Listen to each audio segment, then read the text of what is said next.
Welcome back to சாப்பாடு ready YouTube channel. நம்ம இன்றைக்கி ஒரு சூப்பரான ஒரு ஈவினிங் ஸ்நாக்ஸ் டீ கடை மசால் வடை எப்படி பண்ணுறதுன்னு பார்க்கலாம். நம்ம அதுக்கு ஒரு கப்பு கடலைப்பருப்பு, ஒரு கப்பு துவரம்பருப்பு எடுத்துருக்கோம். இப்படி ஈக்குவல் ரேஷியோவில் எடுத்திங்கன்னா நல்லா டேஸ்டியாக டீ கடையில் இருக்கிற மாதிரியே இருக்கும்.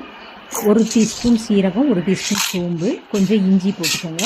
வரமிளகா, பச்சை மிளகா உங்கள் காட்டுக்கு தகுந்த மாதிரி போட்டுக்கோங்க. 1 மணி நேரம் ஊற வச்ச பருப்பை அதில் சேர்த்திக்கலாம். கொஞ்சம் பருப்பை எடுத்து வச்சுக்கோங்க.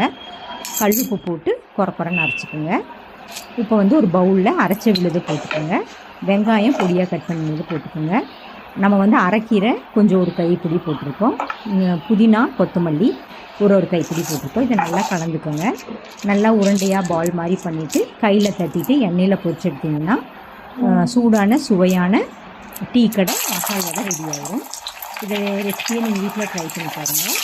நம்ம கீரை அதெல்லாம் போட்டு பண்ணியிருக்கோம். நல்லா டேஸ்டியாக இருக்கும், டிஃப்ரெண்ட்டாக இருக்கும். டீ கூட சேர்ந்து சர்வ் பண்ணுங்கள். தேங்க்ஸ் ஃபார் வாட்சிங். தேங்க்யூ.